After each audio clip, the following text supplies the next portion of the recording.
Just a minute. I'm just confirming the recording.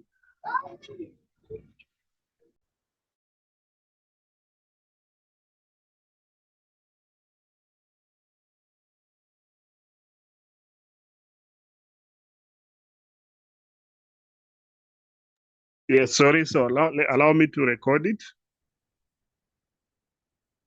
Yeah, I think it's okay now.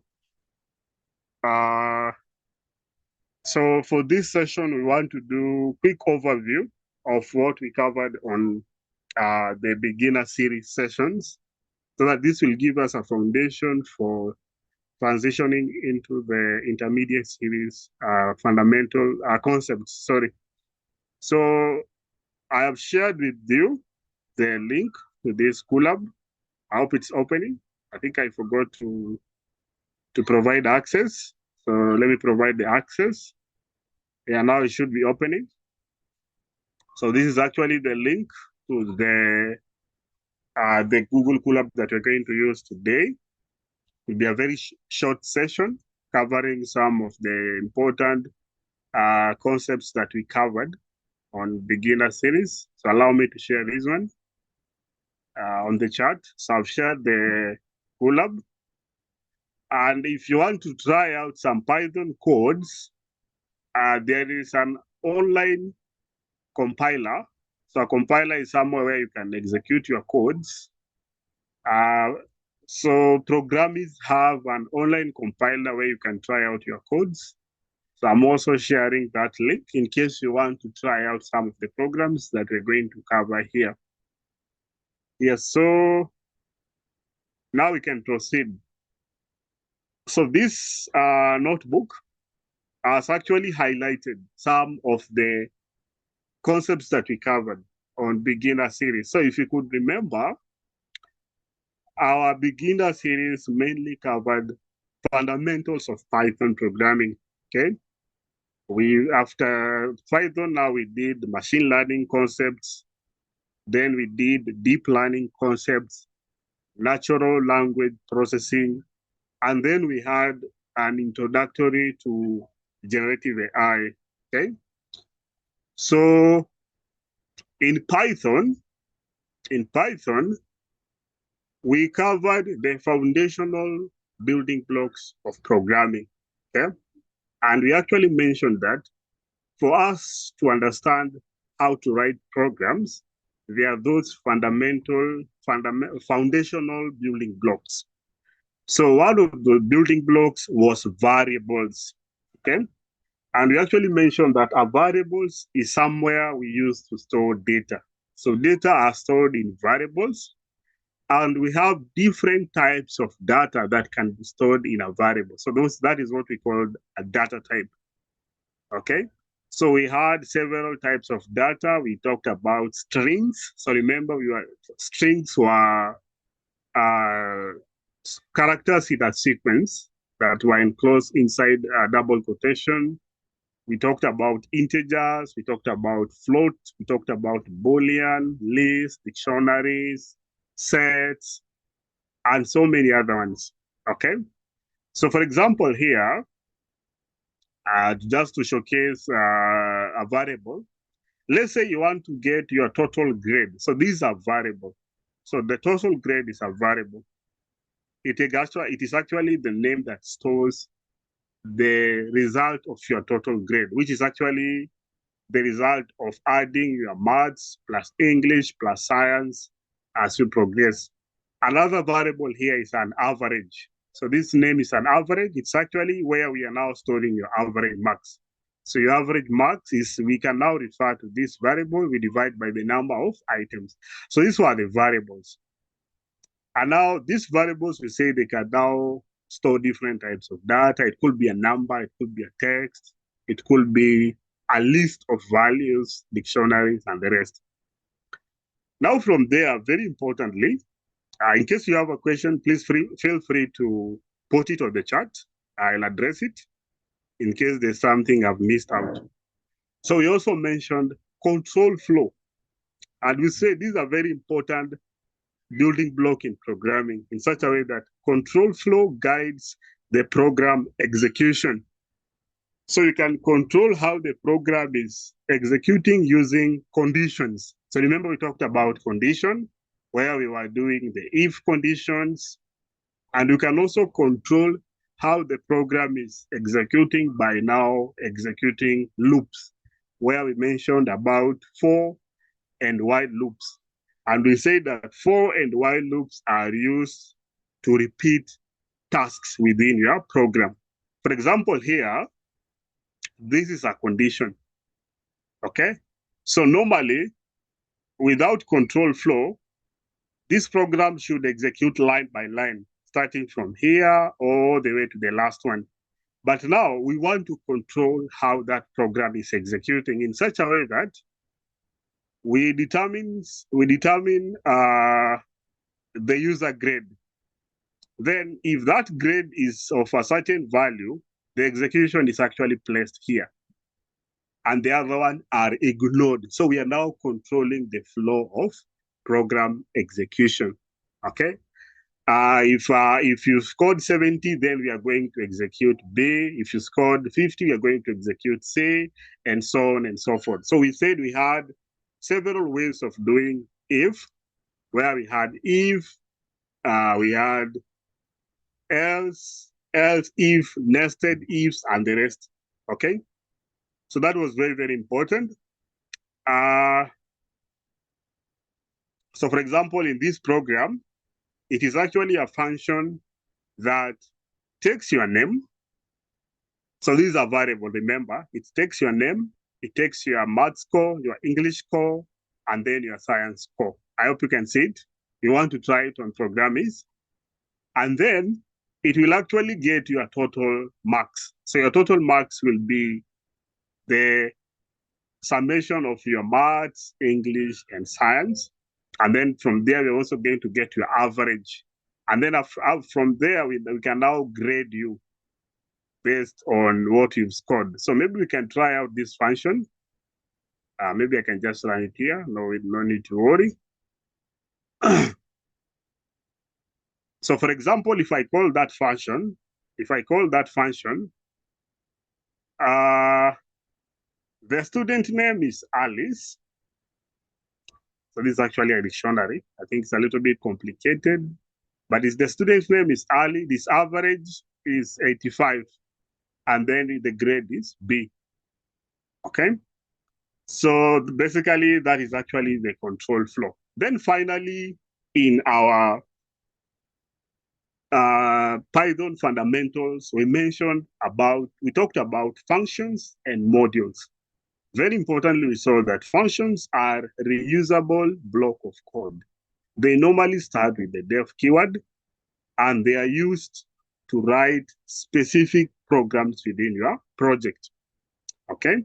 So if you are using external functions that we are calling modules, you normally start with the import keyword.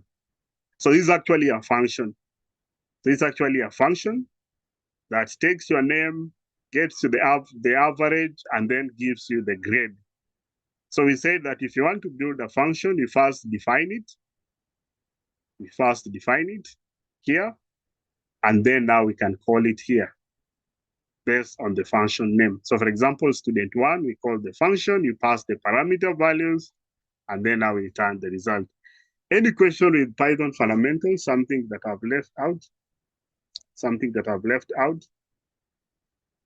Any question, please feel free to pass it on the chat, and then I will address it accordingly. So for example, here, this is actually a different example, a little bit complex one. So we have a list of raw data. Let's say you're a data scientist, you're working with data. So this is actually the raw data.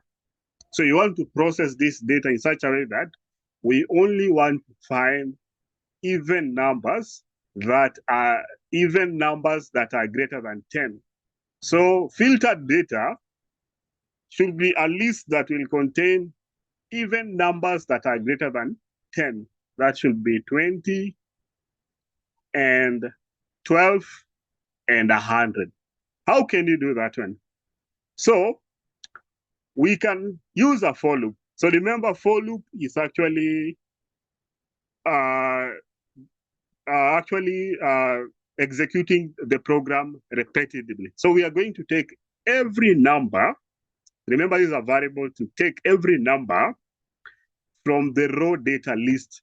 So we're going to take every number starting from 4 to 11. So we are now repeating that one. After we picked 4, we repeat it to 11, we repeat it to 8, until now we have exhausted the list.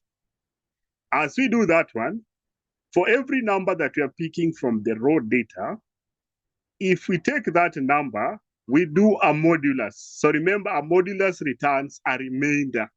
A modulus returns a remainder. For example, here, let me just show you that one so that it makes sense what we are trying to do. So modulus, normally they return remainders. So for example, if I say 10 modulus, so there should be 2, 10 modulus 2, that should be 0. So let me show you that one. 10 modulus 2, the answer is 0. This means that if I take 10, I divide by 2, the remainder is 0. What about 10 modulus 3? That is 1. So the remainder is 1.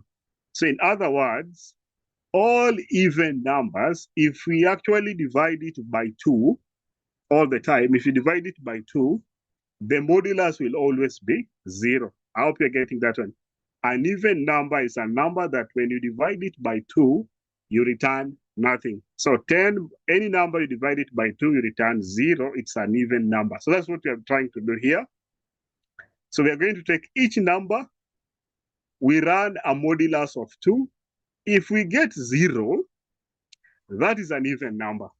Apart from that, we're also checking that number, so this is actually a logical operation to check 2 conditions. We now check again that if that number is greater than 10, then we are going to take that number, we append it. So remember we talked about lists.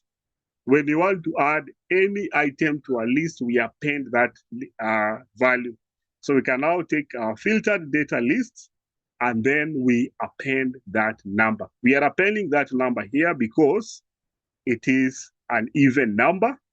The modulus of 2 is 0, and then it is greater than 10. So if you run this function, we are now getting 20, 12, and 10. So this code is very, very handy because it's trying to incorporate data types like these are lists. Okay, that is a data type. These are variable. These are variable. These are data type. This is actually a list. Then it's also trying to show us loops. Like for example, here we have actually worked with the for loop so that we can take each number at a time from this raw data list. And then from there, we can now do some conditions. So we are trying to check whether the number is even and the number is greater than 10. And then now we print our results.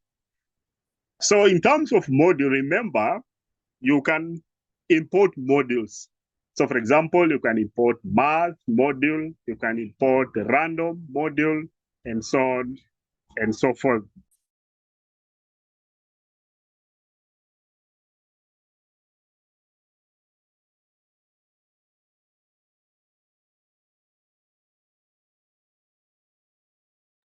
So any question up to there so far so good? Any question with Python? So we're just trying to go through our Python knowledge, trying to remember the concepts that we discussed, which were variable, data types, condition and loops, and then functions.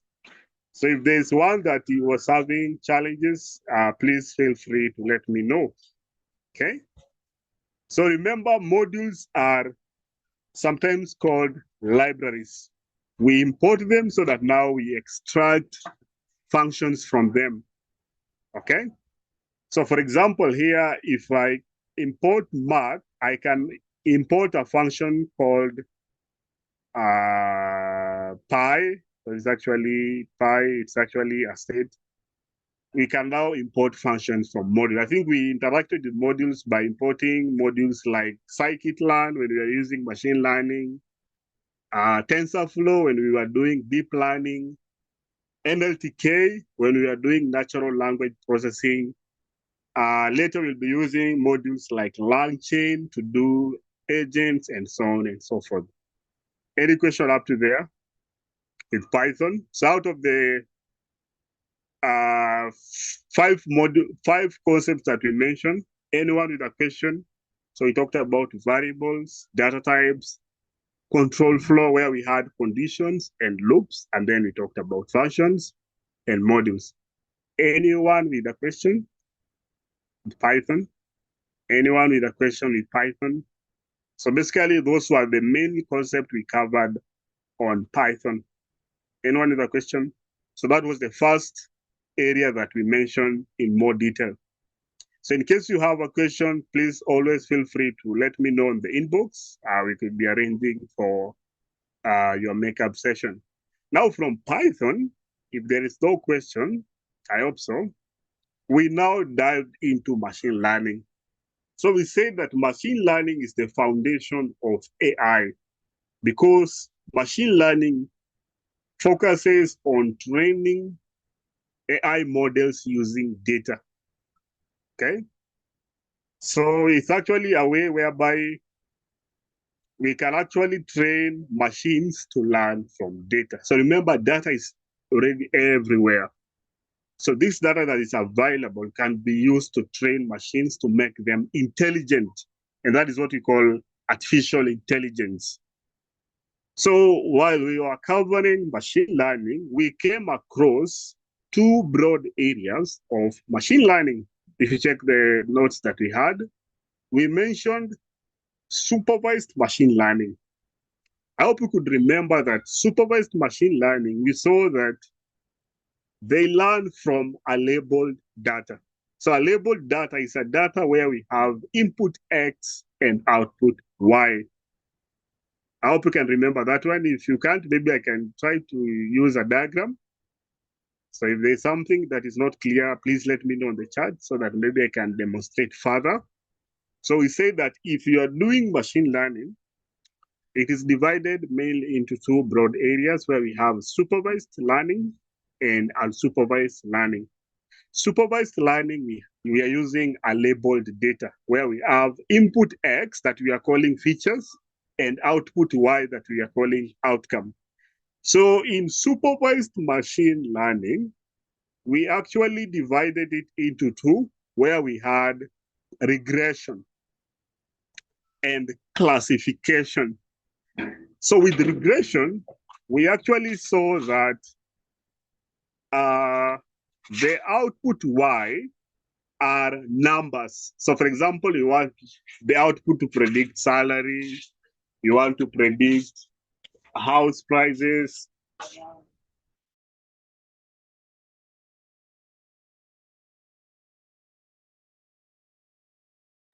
So that is what we called regression.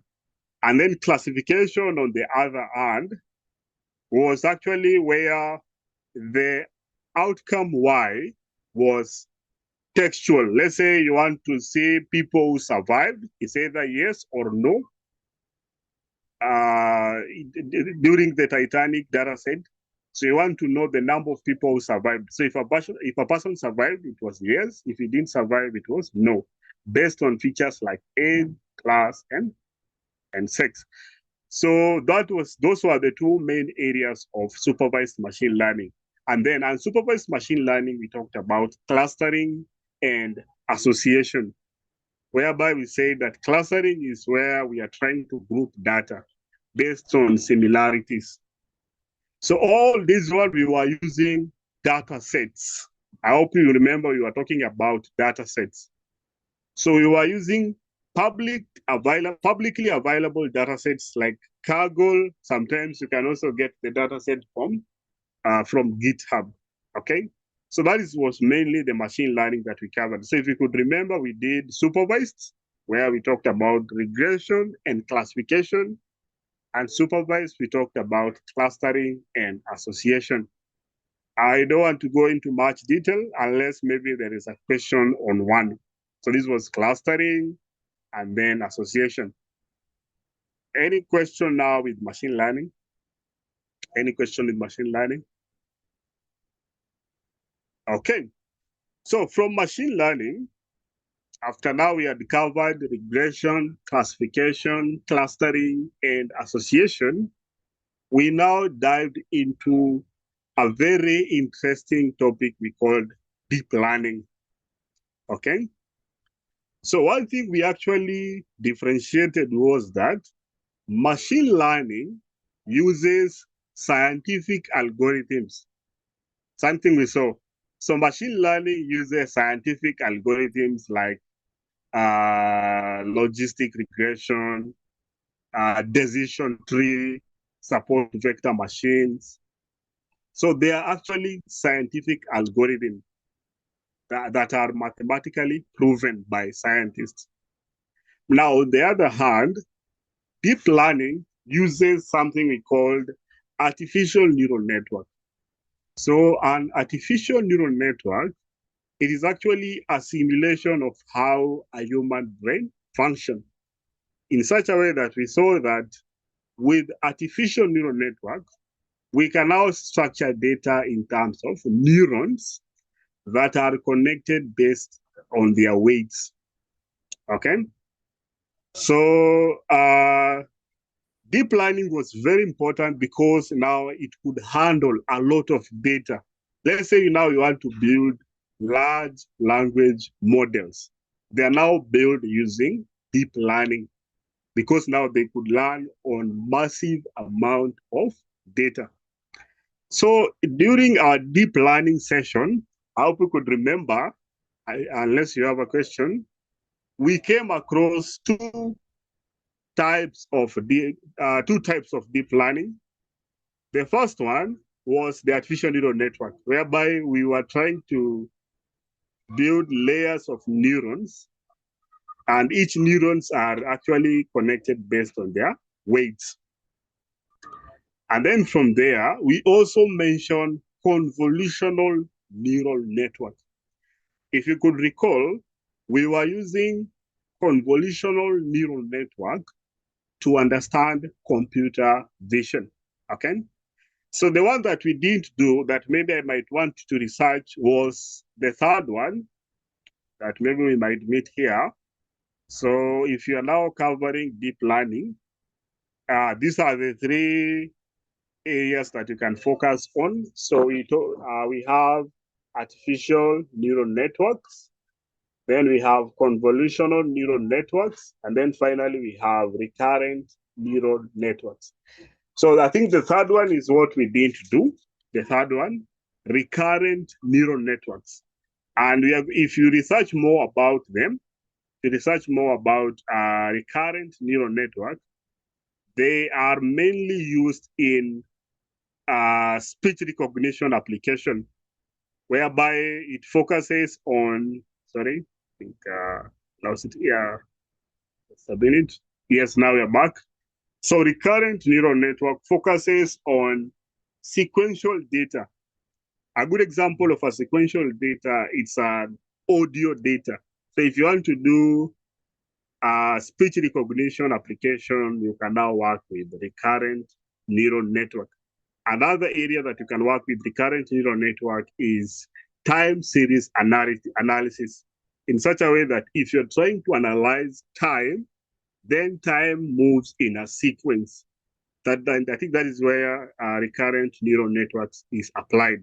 So deep learning was very, very, very fundamental because we saw that these large language models that we have been appreciating so far so good, like the one I was talking about, Hugging Face. So these are models. These are models. I hope we can see. Maybe I can share the link. Maybe I can share the link here. I'm sharing it on the chat for today. So these models were trained on massive amount of data. If you actually check, a good example is, let me show you. So these are models that are being generated every now and then. Like, for example, this one here. Image to text was actually trained on 8 billion parameters. Let me just show you, open this one so that you can see. It was trained on 8 billion parameters of data. This one here, it means 8 billion. So 8 billion can only be handled using deep learning technique rather than machine learning. So machine learning is limited to the amount of data you can use. So we want to do deep learning because, as we'll be seeing on agents and large language models, they are built based on the idea of deep learning. So deep learning could work on classification, regression, computer vision, speech recognition application that we have on OpenAI, and so on and so forth. Let me see if I missed out something. So while we were covering deep learning, this is very important, we came across some concepts like activation function. For example, we were talking about ReLU, sigmoid, softmax, and we saw that activation functions are mathematical formulas that decide if a neuron is fired or triggered as it's moving in a sequential fashion. Okay? So I think this is what we did. This is what we did, whereby we were talking about sequential layers, dense layers, and so on and so forth. So that was very, very important. And we are going to meet that one in our intermediate series as we are now interacting with these large language models. So this is actually a classical example of artificial neural network. This one here. You can use an artificial neural network to build a classification model, a regression model, and so on and so forth. This was another classical example of convolutional neural network in such a way that you can use it for image data. A good example of image data is the MNIST digital data. I think in our program we used a CIFAR-10 data set, if you could recall. Okay. Yes, and then we also have fashion MNIST for convolutional neural network and so on and so forth. So any question there?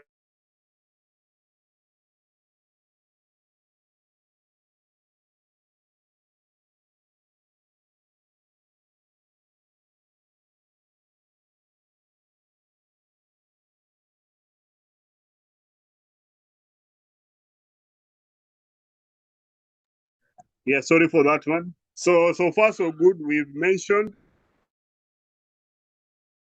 Yeah, so far so good. We've mentioned Python fundamentals. We've mentioned machine learning, what we discussed. We've mentioned deep learning, where we've differentiated the three types of deep learning: ANN, CNN, and RNNs that we didn't cover, but we're going to meet them in our intermediate classes. So now from there, we now dived into natural language processing. And we said that natural language processing is very, very important, especially as we want to interact with large language models. So with the natural language processing was basically how to process natural language. A good example of a natural language we said was text. So remember, text is a natural language because only humans were meant to understand text. Another natural language we have is audio. So for computers, they're only meant to understand computer language like programs. So for us to process this natural language, I hope you could recall, we mentioned concepts like tokenization, which we are going to say here again. It's actually a way to split text into smaller chunks of words or sentences. So that was tokenization. So we saw that tokenization was very important because now we are breaking an entire text that we call corpus into smaller chunks of words. It could be words, it could be sentences, It could be phrases. I hope it could be called that one. Still on natural language processing, we also mention uh, stop words. And we said that stop words are words within a sentence that don't have that meaning. They are mainly used for conjunction, for joining words. Some are adjectives. So if we remove them from a text, we will not lose the original meaning of that sentence. A good example of a stop word is a word like the. If you say something like the University of Nairobi, and you say University of Nairobi, there's no much difference. So those are the stop words that we can now remove. Another one is, and. So this was the stop word. Something we mentioned was that if you are interacting with a natural language, these stop words are filtered out so that we only remain with words that have meaning within a sentence. So it's something similar we're going to see as you're building a large language model. And then we also saw vectorization. So remember, computers were meant to interact with numbers, not text. So vectorization is now the process where we converted a text to numbers so that now these models can read it. In other words, they are called bag of words. So it's a process where we convert text to numbers so that now they can be read using models. So this is actually a classical example of what we did during our text pre-processing. Okay. Yeah, this is actually a classical example. So this text pre-processing is the process where we clean a raw text for analysis. So if you check these documentaries on how ChatGPT was built by OpenAI, they first took large amount of text, and then there was a process of cleaning that text. Okay, so if you're cleaning text, you could remove punctuations. As we can see, we can remove stop words. We can do what we call lammentization, so that now we have a clean text. From there, we now do vectorization, what we are calling bag of words, which is actually the process of converting those texts that are already cleaned into numerical values. Okay. Then our application of natural language processing, a good example of what we saw was sentiment analysis. Okay, so sentiment analysis was a process whereby now the model can understand the sentiments within a text. We want to know whether the text is going in a positive fashion or a negative fashion. So for example, if you go to X and people are reviewing products, people are reviewing a certain topic, we want to know what the reviews are, whether the reviews were positive or the reviews were negative. Like, for example, if you say, this workshop is fantastic. So you want to know whether the model can understand whether that is a positive sentiment or a negative sentiment. I am confused and frustrated. If someone is frustrated about something, then that is negative. It was okay, nothing special. That could be neutral. I'm not sure about it. So that is actually the first area where natural language processing started. So it started with sentiment analysis. Okay, it started with sentiment analysis in such a way that we have a text, and then now we want to understand the sentiment within that text, whether it's positive, negative, or neutral. Let me run this one. I hope it would work because of time. Yes, so anyone with a question? Yes, so the first one, the score is 50, so it's more or less positive. This one is negative. This one is positive. If you can see, positive, negative, positive. Okay, so that is one area where natural language processing was being applied. So any question with NLP? So remember with NLP, I would always want you to remember tokenization. I would always want you to remember stop words, vectorization, and in generative AI, now we have something called embedding using cosine similarity. So let's go to the last concept that we did on the AI engineering beginner series, which was actually now generative AI. I think we did do it in more details, which we are now going to cover it here on the intermediate series. But now we mentioned that generative AI, it's a type of AI, it's a very new type of AI, whereby we are now creating a new content rather than analyzing the existing ones. Okay? We are now focusing on generating new contents. That is what we call generative AI. So if you give it a small prompt, like uh, summarize my notebook or summarize my resume, it will now generate the summarized resume. So we're now focusing on generating new content. It is actually now the most modern AI available that most people are using, and it's transforming a lot of capacities. So if you're now working on generative AI space, we are going to meet large language models. I'm sure you've heard, whereby large language models, they are AI models that are trained on internet scale text. So if you're talking about internet scale text, internet has massive amount of information available. If you check Wikipedia, if you go to Google, they are actually having a lot of information. So this information, using now deep learning, can now train it to now create large language model. Okay.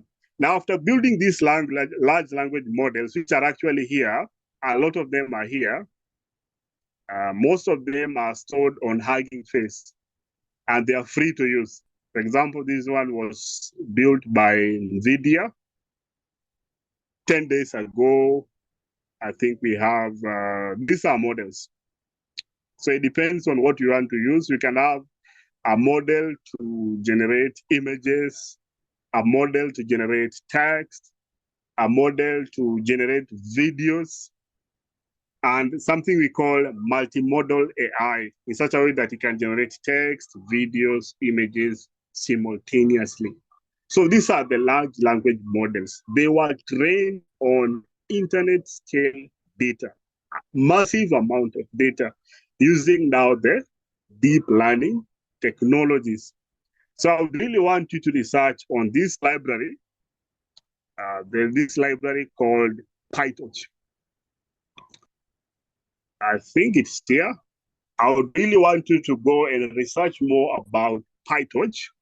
I'm sharing with you the best link available to research more about PyTorch, because now, based on my research, I've come to realize that most of these language models, which most AI companies are hiring engineers who can build these models, they are using libraries like PyTorch.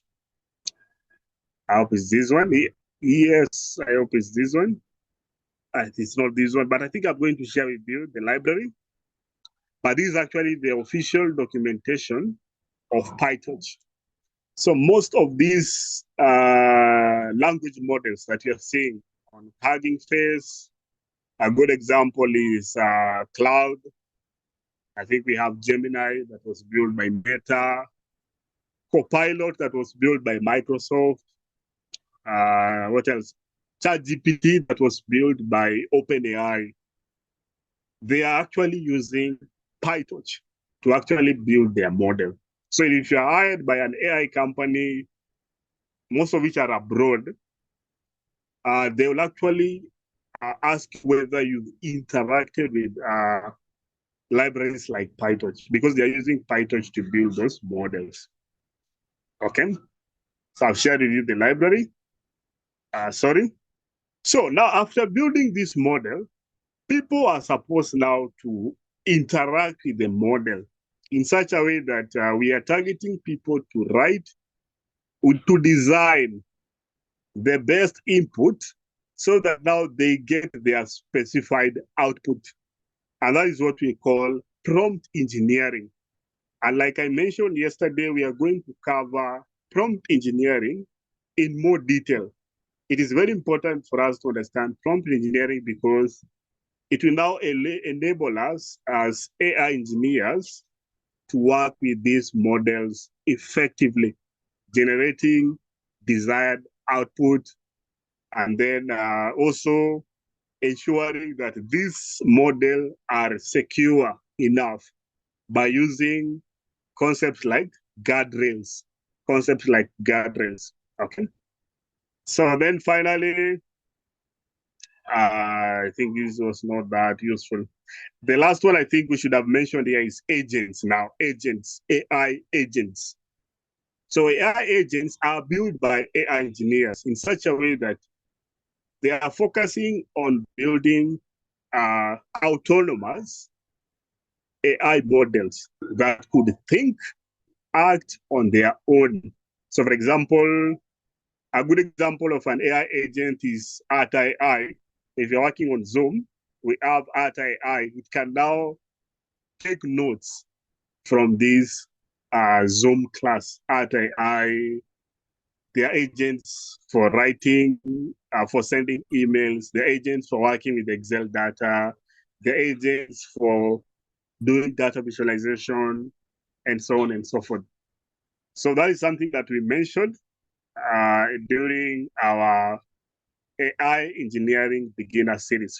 So now for the intermediate series, we are really going to focus starting from generative AI in such a way that we first need to understand what are these large language models, how are they built, how can we work with them effectively using now prompt engineering, and are we in a capacity to build agents that can think and act autonomously using libraries like I mentioned yesterday, called LangChain. And then if you're able to work with LangChain, now we can even build now the AI automation workflows. So I think basically that is what we did on our AI engineering beginner series. So if there is a concept that maybe you missed out and you might want a recap, always feel free to engage with us and we can always organize for you at least to understand this concept, starting from Python to machine learning to now we talked about deep learning, where we and ANNs and CNNs, and then now we have natural language processing, which was actually the foundation of building large language model because they were these companies focuses on training model on internet scale data. So this internet scale data, most of them they are text in nature. So we need to know how to do tokenization. We need to know how to remove stop words. We need to have embedding, vector databases, and so on and so forth. And then now finally, the most modern AI that we have available is generative AI. So we need to know what are these LLMs, how to work with them effectively, and how to build agents. Any question up to there? Any question up to there? Any question? Okay, so I thank you for joining us. That was basically what we covered in a nutshell. So now from Monday, we'll now dive into AI engineering beginner series. So I hope you're ready. Whereby, like I promised, week 1, we are going to dive into advanced Python, and then now we move to the other topics. So anyone with a question? I think for me, I can now stop there for today. Then if you're not able to engage with this class, I will share the recording once it's ready. So normally it takes time, but once it's ready, I'm going to share it with you, and also will be now uploading them on YouTube so that now people can access them easily. So anyone with a question up to there? Anyone? Okay, so if there's no question, allow me to stop at that point. We meet on Monday, exactly from 7:15. We now start on AI engineering intermediate series. Have a good night and bye-bye.